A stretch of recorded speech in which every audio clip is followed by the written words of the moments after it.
नाशिकमधला जो उमेदवार आहे त्याला पाठिंबा आहे अशी चर्चा आहे. जरांगे पाटील पाठिंबा देत आहेत नाशिकच्या उमेदवाराला. नाही कालच सांगितलं मी ते आपल्याच माध्यमातून पुन्हा एकदा सांगतो की कोणालाच पाठिंबा नाही. महायुती नाही, महाविकास आघाडी नाही, अपक्ष नाही, कोणी बहुजन आघाडी नाही, कोणीच नाही, कोणालाच नाही. माझा नाही, माझ्या समाजाचा नाही. समाजाने ठरवायचं की कोणाला पाडायचं आणि कोणाला निवडून आणायचं, तो समाज ठरवून. फक्त माझी एवढीच विनंती की तुम्ही आयुष्यभर कष्ट करून लेकरं शिकवलेत. मायबाप मराठ्यांना तुम्हाला सांगतो, स्वाभिमान जागा ठेवायचा, लेकरं डोळ्यासमोर ठेवा.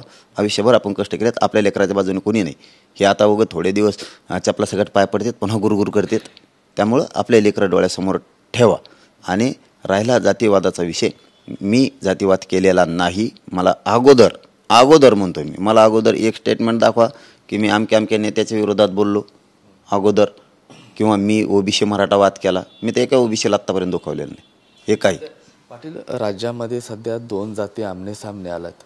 ओबीसी नेते असेल, तुम्ही असाल, मनोज जरांगे पाटील सोबत बसून चर्चा करून कुठं तर तोडगा काढतील, समाज शांत करण्याचा प्रयत्न करतील. तुम्ही पुढाकार घ्याल? ओएसिस फर्टिलिटीच्या तज्ज्ञांनी IVF उपचार पद्धतीद्वारे 1 लाखांहून अधिक जोडप्यांना मातृत्व प्राप्तीचा आनंद दिला आहे. मोफत अपॉइंटमेंट बुक करण्यासाठी आजच संपर्क साधा. राज्याबद्दल का बीडबद्दल म्हणताय? बीडबद्दल नाही, मी जातीवाद केलेला नाही, कुठंच नाही. त्यांनी 2दा-3दा हिनवलेलं आहे. त्यांनीच हिनवलं आहे. एकदा त्यांनी 2-3 सप्त्यात बी त्यांनी प्रयोग केले. ते त्यांनीच. आम्ही कुठं प्रयोग केले की तसे नाही. त्यांनीच कुठंतरी भाषणात सांगायचं, ते उपोषण हिनवायचं.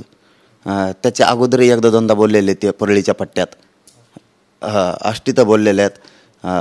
त्याच्यात आणखीन ओमापूर का कुठं इकडं माजलगावच्या खालच्या कोपऱ्यात तेच बोललेले आहेत. मला मी सहन केलं तोवर केलं, नंतर माझाही नाविलाज झाला आणि मी आत्ता बोललो फक्त की बी त्यांनी थांबवा म्हणून. त्यामुळं खरं तर सांगू का, मी बोलण्यापेक्षा ते उच्च नेते आहेत, स्वर्गीय मुंडे साहेब, त्यांचा वारसा आपण चालवतो. 4-2 पोराने अडविला असेल, हे अडविलं मग काय झालं? मात्र जरांगे पाटील देखील आता मराठा समाजाचे दैवत, कैवारी असे शब्द वापरतात, असे बनलेत. मात्र तुम्हीही पुढाकार घेतला पाहिजे मोठे भाऊ म्हणून. कालच सांगितलं मराठा समाजाला, सगळ्यांनी शांत राहा, हाणू दे त्यांना, आपल्याला शांत राहा. आता एकदा तर तलवारीने हाणलंय, आणखीन हाणू दे त्यांना. जीव घ्यायचेत मराठ्यांचे, घेऊ द्या, शांत राहा. मी काल आवाहन केलं आणि पुन्हा TV 9च्या माध्यमातून आवाहन करतो, शांत राहा. आजपासून महिनाभर शांत राहा. बघा कोण काय करतोय, सोशल मीडियावर काय लिहितो, कोण फूस देतो, कोण जातीय तेढ निर्माण करतो, कोणचा नेता पाठबळ द्यायला लागला, कोणचा नेत्याचा कार्यकर्ता खोटे 307चे गुन्हे त्याच पोरांवरती परत करायला लावायला लागला आहे. म्हणजे मार त्यांनीच खाल्ला. 307चे गुन्हे नांदूरच्या लोकांवरतीच आहेत.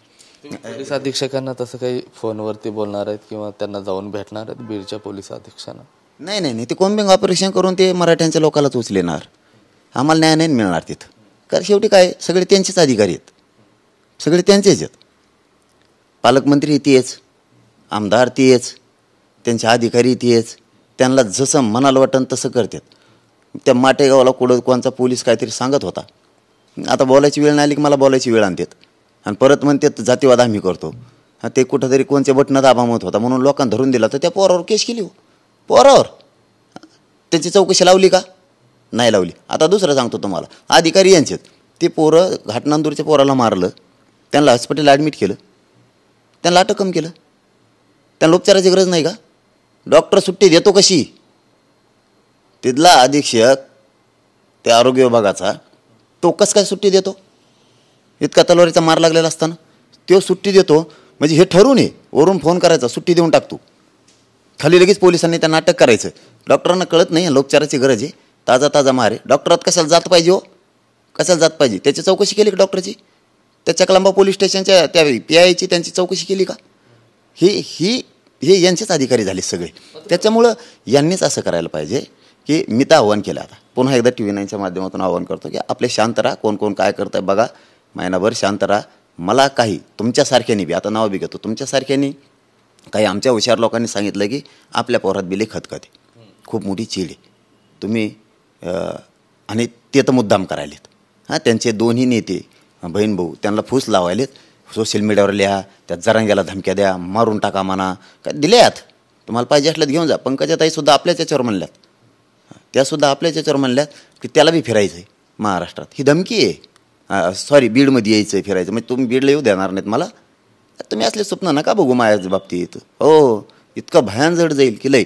पण जाऊ द्या, ठीक आहे, मी समर्थ आहे, बघतो अंगावर आल्यावर. पण TV 9च्या माध्यमातून मराठा समाजाला आव्हान आहे माझं की शांत राहा, महिनावर बघा कोण काय करतंय, कोण काय नाही करीत, कोण कोणी मागं वाटल्यास नाव लिहून ठेवा. याने असं म्हणलाय तसं म्हणलाय. ज्या शहाण्या माणसाने मला सांगितलंय की तुम्हीच एक पाऊल आव्हान करा, मागं या. मात्र जरांगे पाटील, तुमची जी भूमिका आहे, कुठल्या तरी एका विशिष्ट पक्षाला मदत होते असा त्यांचा समज झाला असावा. त्याला मी काय करू? बरं, झाला म्हणून काय तुम्ही लोक मारायला लागले काय आता? तुमच्या व्यासपीठावर कमी मराठी आहेत काय? 7 आमदार तुमच्याकडं, 12 माजी आमदार तुमच्याकडं, सगळे जिल्हा प्रमुख मराठ्याचे तिकडंच, मराठ्याच्या मोठमोठे उद्योगपती तिकडंच, मराठ्यांचे माजी जिल्हा परिषदेचे अध्यक्ष सगळे तिकडंच, माजी जिल्हा परिषदेचे सदस्य मराठ्याचे सगळे तिकडंच, पंचायत समिती सभापती मराठ्याचे सगळे तिकडंच. आणि खाली काय नुसते आमचे गरीब आम्हीचे आहेत भाऊ सायकलवर हिंडणारी इकडे तिकडं. मग एवढे तुमच्याकडे येतं तरी तुम्ही म्हणतात जातीवादी आहे. तुम्हाला काय वाटलं पाहिजे? स्वर्गीय मुंडे साहेबांचा वारसा आपण चालवत आहे. 4 पोरांनी अडविलं. अरे तुम्ही मोठे नेते येतं, तुम्ही महासचिव येतं.